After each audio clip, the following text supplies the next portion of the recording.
Hello મિત્રો, નમસ્કાર, જય Hind, Vande Mataram. Next exam crack ચેનલમાં આપ તમામ વહાલા વિદ્યાર્થી મિત્રોનું સ્વાગત છે. મિત્રો, આજના વિડીયોમાં 7 અને 8 ઓગસ્ટ 2025ના કરંટ અફેર્સને લગતા તમામ મહત્વપૂર્ણ પ્રશ્નો કવર કરવામાં આવ્યા છે, જે આવનારી તમામ કેન્દ્ર તેમજ રાજ્ય લેવલની તમામ સ્પર્ધાત્મક પરીક્ષા માટે અત્યંત ઉપયોગી સાબિત થશે. તો જોઈએ મિત્રો 7 અને 8 ઓગસ્ટ 2025ના કરંટ અફેર્સને લગતા મહત્વપૂર્ણ પ્રશ્નો.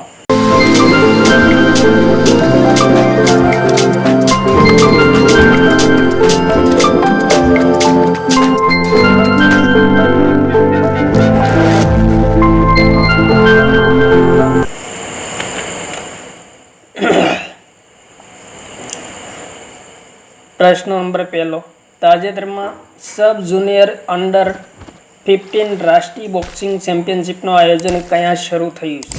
ગાંધીનગર, ગ્રેટર નોઈડા, નવી દિલ્હી, લખનઉ. ઇમ્પોર્ટન્ટ પ્રશ્ન મિત્રો, સબ જુનિયર અંડર 15 રાષ્ટ્રીય બોક્સિંગ ચેમ્પિયનશિપનું આયોજન શરૂ થયું છે. ક્યાં શરૂ થયું છે? તો જવાબ થશે option number B, greater Noida ખાતે આયોજન શરૂ થયું છે. ત્યારબાદ આગળનો પ્રશ્ન. તાજેતરમાં ભારત સરકારે કયા રાજ્યના બૌદ્ધ સ્થળ સારનાથને યુનેસ્કો ધરોહરના દરજ્જા માટે નામાંકન કર્યું છે? ઇમ્પોર્ટન્ટ પ્રશ્ન મિત્રો, સ્ટાર મારજો. ભારત સરકારે તાજેતરમાં બૌદ્ધ સ્થળ સારનાથને યુનેસ્કોની ધરોહરના દરજ્જા માટે નામાંકન કર્યું છે. કયા રાજ્યમાં આવેલ છે સારનાથ? તો જવાબ થશે ઓપ્શન નંબર બી, ઉત્તર પ્રદેશમાં આવેલ છે. ત્યારબાદ મહત્વપૂર્ણ નવા યુનેસ્કો વિશ્વ ધરોહર સ્થળો વિશે જોઈએ તો રામપ્પા મંદિર તેલંગાણા રાજ્યમાં આવેલ છે, જેમને 2021માં યુનેસ્કો ધરોહર સ્થળ જાહેર કરવામાં આવ્યું. ધોળાવીરા ગુજરાતમાં આવેલ છે, 2021માં વિશ્વ ધરોહર સ્થળ જાહેર કરવામાં આવ્યું. શાંતિ નિકેતન પશ્ચિમ બંગાળમાં આવેલ છે, જેમને 2023માં યુનેસ્કો વિશ્વ ધરોહર સ્થળ જાહેર કરવામાં આવ્યું. હોયસલા મંદિર સમૂહ કર્ણાટક રાજ્યમાં આવેલ છે, જેમને 2023માં વિશ્વ ધરોહર સ્થળ તરીકે ઘોષિત કરવામાં આવ્યું. ત્યારબાદ અસમના મોઈદમને 2024માં યુનેસ્કો વિશ્વ ધરોહર સ્થળ તરીકે જાહેર કરવામાં આવ્યું. ત્યારબાદ તાજેતરમાં મિત્રો મરાઠા સૈન્ય પરિદ્રશ્ય મહારાષ્ટ્ર રાજ્યમાં અને તમિલનાડુ બંને રાજ્યમાં આવેલું છે, જેમને તાજેતરમાં વર્ષ 2025માં યુનેસ્કો વિશ્વ ધરોહર સ્થળ જાહેર કરવામાં આવ્યું છે. ત્યારબાદ પ્રશ્ન નંબર 3. ભારતીય રાષ્ટ્રીય ભુગતાન નિગમના વર્તમાન રિપોર્ટ અનુસાર યુપીઆઈ આધારિત લેણ દેણની સંખ્યા પ્રથમ વખત કેટલા કરોડ પહોંચી છે? ઇમ્પોર્ટન્ટ પ્રશ્ન મિત્રો, તાજેતરમાં યુપીઆઈ આધારિત લેણ દેણની સંખ્યા કેટલા કરોડ પહોંચી છે? તો જવાબ થશે ઓપ્શન નંબર બી, 70.70 કરોડ પહોંચી છે. ત્યારબાદ આગળનો પ્રશ્ન. તાજેતરમાં કયા રાજ્યના ઝેલિયાંગ સામુદાયિક અભયારણ્યમાં એશિયાનો સૌથી મોટો કાચબો લાવવામાં આવ્યો છે? કેરળ, કર્ણાટક, નાગાલેન્ડ, આંધ્રપ્રદેશ. ઇમ્પોર્ટન્ટ પ્રશ્ન મિત્રો, એશિયાનો સૌથી મોટો કાચબો ઝેલિયાંગ સામુદાયિક અભયારણ્યમાં તાજેતરમાં લાવવામાં આવ્યો છે. કયા રાજ્યમાં આવેલું છે ઝેલિયાંગ સામુદાયિક અભયારણ્ય? તો જવાબ થશે ઓપ્શન નંબર સી, નાગાલેન્ડ રાજ્યમાં આવેલું છે. ત્યારબાદ આગળનો પ્રશ્ન.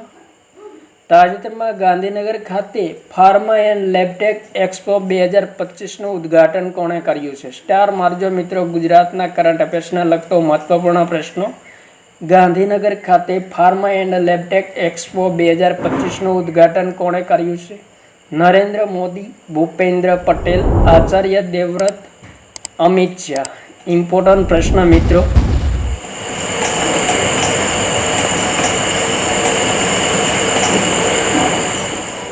તો જવાબ થશે મિત્રો ગુજરાતના મુખ્યમંત્રી ભૂપેન્દ્રભાઈ પટેલ દ્વારા ગાંધીનગર ખાતે ફાર્મા એન્ડ લેબટેક એક્સપો 2025નું ઉદ્ઘાટન કરવામાં આવ્યું છે. ત્યારબાદ આગળનો પ્રશ્ન. તાજેતરમાં ભારતમાં મહિલા ફૂટબોલ પ્રતિભાઓને પ્રશિક્ષણ પ્રદાન કરવા માટે પ્રથમ ટેલેન્ટ એકેડેમી કયા ખોલવામાં આવી છે? ગાંધીનગર, હૈદરાબાદ, લખનઉ, પટના. તો જવાબ થશે મિત્રો બિહારના પટના ખાતે મહિલા ફૂટબોલ પ્રતિભાઓને પ્રશિક્ષણ પ્રદાન કરવા માટે પ્રથમ ટેલેન્ટ એકેડેમી શરૂ કરવામાં આવી છે. ત્યારબાદ આગળનો પ્રશ્ન નંબર 7. તાજેતરમાં ઓસ્ટ્રેલિયાએ પર્યટન અભિયાનના બ્રાન્ડ એમ્બેસેડર તરીકે કોને નિયુક્ત કરવામાં આવ્યા છે? ઇમ્પોર્ટન્ટ પ્રશ્ન. તો જવાબ થશે મિત્રો પ્રશ્ન નંબર 7નો સારા તેંડુલકરને ઓસ્ટ્રેલિયાઈ પર્યટન અભિયાનના બ્રાન્ડ એમ્બેસેડર તરીકે નિયુક્ત કરવામાં આવ્યા છે.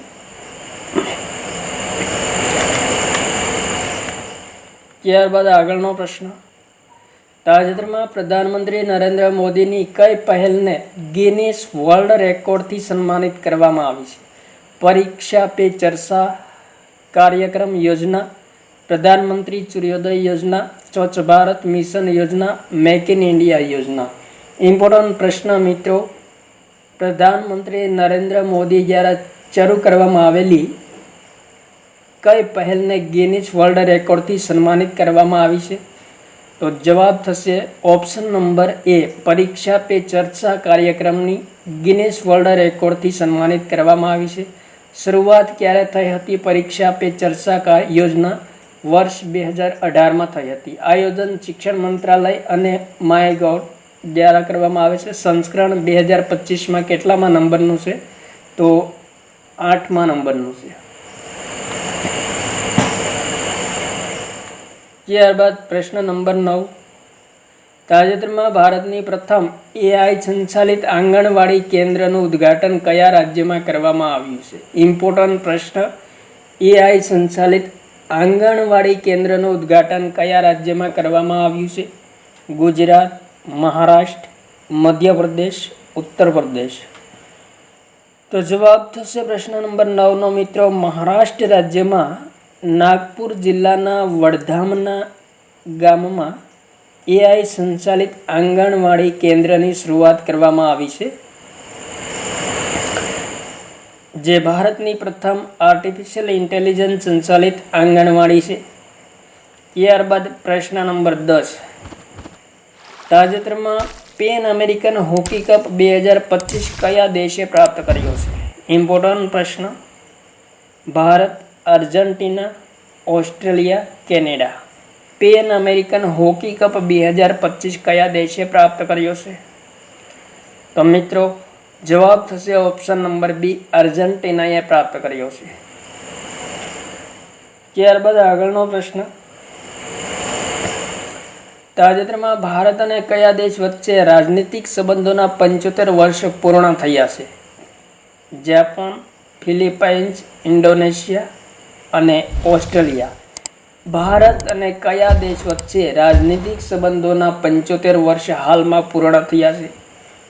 તો જવાબ થશે ઓપ્શન નંબર બી, ફિલિપાઇન્સ અને ભારત વચ્ચેના રાજનીતિક સંબંધોના 75 વર્ષ પૂર્ણ થયા છે. ત્યારબાદ આગળનો પ્રશ્ન. તાજેતરમાં રાજીવ આનંદને કઈ બેંકના MD અને CEO તરીકે નિયુક્ત કરવામાં આવ્યા છે? Axis Bank, State Bank of India, Canara Bank, IndusInd Bank. Rajiv આનંદને કઈ બેંકના મેનેજિંગ ડાયરેક્ટર અને ચીફ એક્ઝિક્યુટિવ ઓફિસર તરીકે નિયુક્ત કરવામાં આવ્યા છે? તો જવાબ થશે ઓપ્શન નંબર ડી, ઇન્ડસઇન્ડ બેંકના MD અને CEO તરીકે રાજીવ આનંદને નિયુક્ત કરવામાં આવ્યા છે. ઇન્ડસઇન્ડ બેંકની સ્થાપના 1994માં થઈ હતી. મુખ્યાલય મુંબઈ ખાતે આવેલ છે, મહારાષ્ટ્રમાં. સંસ્થાપક કોણ છે? તો SP હિન્દુજા દ્વારા સ્થાપના કરવામાં આવી હતી. ત્યારબાદ આગળનો પ્રશ્ન. તાજેતરમાં ભારત ઇલેક્ટ્રિક મોબિલિટી ઇન્ડેક્સ કોણે જારી કર્યો છે? ઇમ્પોર્ટન્ટ પ્રશ્ન મિત્રો. ભારત ઇલેક્ટ્રિક મોબિલિટી ઇન્ડેક્સ કોના દ્વારા જારી કરવામાં આવ્યો છે? ગૃહ મંત્રાલય, વિદ્યુત મંત્રાલય, નીતિ આયોગ, શિક્ષણ મંત્રાલય. તો જવાબ થશે પ્રશ્ન નંબર 13નો મિત્રો option number C, NITI Aayog દ્વારા તાજેતરમાં ભારત ઇલેક્ટ્રિક મોબિલિટી ઇન્ડેક્સ જારી કરવામાં આવ્યો છે. ત્યારબાદ પ્રશ્ન નંબર 14. તાજેતરમાં આઈઆઈટી મદ્રાસ ખાતે અગ્નિશોધ રક્ષા અનુસંધાન કેન્દ્રનું ઉદ્ઘાટન કોણે કર્યું છે? રાજનાથસિંહ, નરેન્દ્ર મોદી, ઉપેન્દ્ર દ્વિવેદી, ઉત્પલ કુમાર સિંહ. અગ્નિશોધ રક્ષા અનુસંધાન કેન્દ્રનું આઈઆઈટી મદ્રાસ ખાતે કરવામાં આવ્યું છે. તાજેતરમાં કોના દ્વારા ઉદ્ઘાટન કરવામાં આવ્યું છે? તો જવાબ થશે જનરલ ઉપેન્દ્ર દ્વિવેદી દ્વારા ઉદ્ઘાટન કરવામાં આવ્યું છે. ત્યારબાદ આગળનો પ્રશ્ન, તાજેતરમાં યુએસ કિડ્સ વર્લ્ડ ચેમ્પિયનશિપ ગોલ્ફનો ખિતાબ કોણે પ્રાપ્ત કર્યો છે? ઇમ્પોર્ટન્ટ પ્રશ્ન મિત્રો. યુએસ કિડ્સ વર્લ્ડ ચેમ્પિયનશિપ ગોલ્ફનો ખિતાબ કોણે પ્રાપ્ત કર્યો છે? તો જવાબ થશે મિત્રો વેદિકા બંચાલીએ પ્રાપ્ત કર્યો છે. ત્યારબાદ આગળનો પ્રશ્ન, તાજેતરમાં નવી દિલ્હીમાં કર્તવ્ય ભવનનું ઉદ્ઘાટન કોણે કર્યું છે? નરેન્દ્ર મોદી, રેખા ગુપ્તા, અમિત શાહ, નીતિન ગડકરી. ઇમ્પોર્ટન્ટ પ્રશ્ન મિત્રો. નવી દિલ્હીમાં કર્તવ્ય ભવનનું ઉદ્ઘાટન કરવામાં આવ્યું છે. ક્યારે કરવામાં આવ્યું છે? 6 ઓગસ્ટ 2025ના રોજ નવી દિલ્હી ખાતે. મિત્રો કર્તવ્ય ભવનનું નિર્માણ કેટલા વિસ્તારમાં કરવામાં આવ્યું છે? તો 1.5 લાખ વર્ગ મીટરમાં નિર્માણ કરવામાં આવ્યું છે. કઈ કંપની દ્વારા? તો L&T કંપની દ્વારા નિર્માણ કરવામાં આવ્યું છે. લાર્સન એન્ડ ટુબ્રો કંપની દ્વારા. ઉદ્ઘાટન કોણે કર્યું છે? તો પ્રધાનમંત્રી નરેન્દ્ર મોદી દ્વારા ઉદ્ઘાટન કરવામાં આવ્યું છે. ત્યારબાદ આગળનો પ્રશ્ન, તાજેતરમાં અમેરિકાએ ભારત પર કેટલા ટકા ટેરિફ લગાવવાની ઘોષણા કરી છે? તો જવાબ થશે મિત્રો ઓપ્શન નંબર સી, 25% ટેરિફ લગાવવાની ઘોષણા કરી છે અમેરિકાએ તાજેતરમાં ભારત પર. ત્યારબાદ પ્રશ્ન નંબર 18, તાજેતરમાં વર્લ્ડ એર ટ્રાન્સપોર્ટ સ્ટેટિસ્ટિક્સના 2024ના રિપોર્ટ અનુસાર કયો દેશ વિશ્વનો 5મા નંબરનો વિમાન બજારવાળો દેશ બની ગયો છે? France, Germany, Bharat, Australia. તો જવાબ થશે મિત્રો આપણો દેશ ભારત એ 5મા નંબરનો વિશ્વનો 5મા નંબરનો વિમાન બજારવાળો દેશ બની ગયો છે. મિત્રો પ્રથમ ક્રમે 3 દેશો કયા છે વિમાન વ્યવહારની દ્રષ્ટિએ? તો અમેરિકા પ્રથમ ક્રમે, ચીન બીજા ક્રમે અને યુકે ત્રીજા ક્રમે છે. ત્યારબાદ આગળનો પ્રશ્ન, તાજેતરમાં કયા રાજ્યની સરકારે બાળ વિવાહને નષ્ટ કરવા માટે બાલિકાઓ માટે નિજુત મોયના 2.0 યોજના શરૂ કરી છે?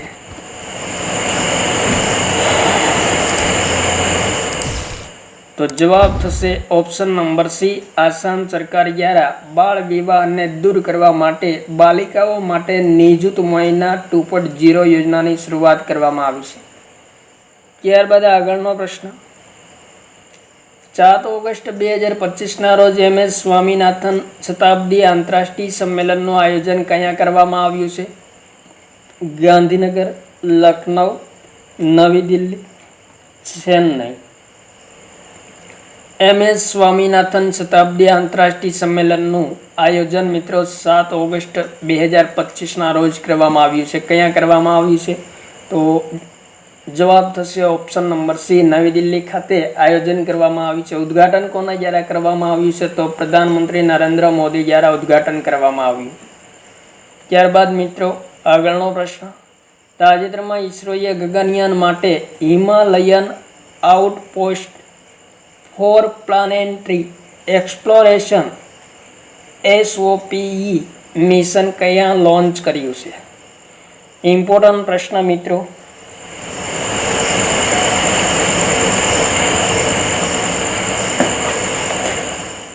ભારતીય અંતરિક્ષ એજન્સી ઈસરોએ ગગનયાન માટે Himalayan outpost for planetary exploration mission ક્યાં લોન્ચ કર્યું છે? જવાબ થશે ઓપ્શન નંબર એ, લદ્દાખમાં લોન્ચ કરવામાં આવ્યું છે મિત્રો. 4530 મીટરની ઊંચાઈ પર તસોકાર ઘાટી પર SOPE મિશન લોન્ચ કરવામાં આવ્યું છે. ત્યારબાદ ઈસરોના મહત્વપૂર્ણ મિશન વિશે જોઈએ તો આર્યભટ્ટ ક્યારે લોન્ચ કરવામાં આવ્યું હતું? તો 1975માં લોન્ચ કરવામાં આવ્યું હતો અને ભારતનો પ્રથમ ઉપગ્રહ છે. રોહિણી RS-1 1980માં લોન્ચ કરવામાં આવ્યો હતો, જે ભારતમાં નિર્મિત પ્રથમ ઉપગ્રહ અને ભારતમાંથી લોન્ચ કરેલ પ્રથમ ઉપગ્રહ છે. ત્યારબાદ એપલ 1981માં લોન્ચ કરવામાં આવ્યો હતો, ભારતનો પ્રથમ સંચાર ઉપગ્રહ છે. ચંદ્રયાન-1 2008માં ચંદ્ર પર પાણીની શોધ માટે લોન્ચ કરવામાં આવ્યું હતું. મંગળયાન-1 2013માં લોન્ચ કરવામાં આવ્યું હતું. મિશન ભારતનું પ્રથમ મંગળ મિશન હતું. ચંદ્રયાન-2 2019માં ચંદ્ર પર લેન્ડિંગ કરવામાં નિષ્ફળ ગયું હતું અને ઓર્બિટર સફળ થયું હતું. ત્યારબાદ મિત્રો ચંદ્રયાન-3 2023માં દક્ષિણ ધ્રુવ પર લેન્ડિંગ પ્રથમ ઉપગ્રહ છે. આદિત્ય L1 2023માં સૂર્યની ગરમી અને વાયુઓના અધ્યયન માટે લોન્ચ કરવામાં આવ્યું હતું. તો આ હતા મિત્રો ઇસરોના મહત્વપૂર્ણ મિશનો. ત્યારબાદ પ્રશ્ન નંબર 22, તાજેતરમાં કયા રાજ્યની સરકારે એક પેડ માં કે નામ અભિયાન અંતર્ગત માતૃવન પહેલની શરૂઆત કરી છે? ગુજરાત, રાજસ્થાન, પંજાબ, હરિયાણા. તો પ્રશ્ન નંબર 22નો જવાબ થશે મિત્રો ઓપ્શન નંબર ડી, હરિયાણા સરકારે તાજેતરમાં એક પેડ માં કે નામ અભિયાન અંતર્ગત માતૃવન પહેલની શરૂઆત કરી છે.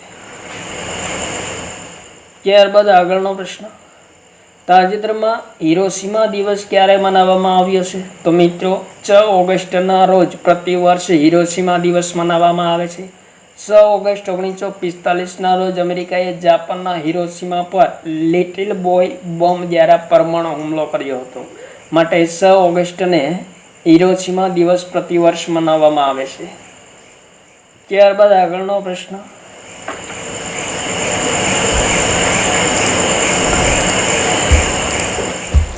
તાજેતરમાં કયો દેશ INF સંધિમાંથી દૂર થયો છે? ઇમ્પોર્ટન્ટ પ્રશ્ન. America, Bharat, Russia, Japan.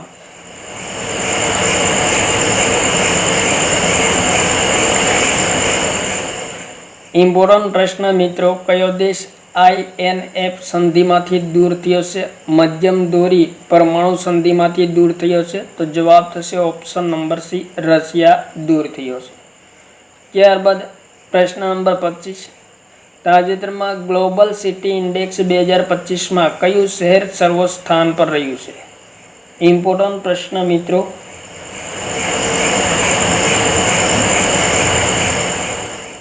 Mumbai, Singapore, રોમ, મોસ્કો.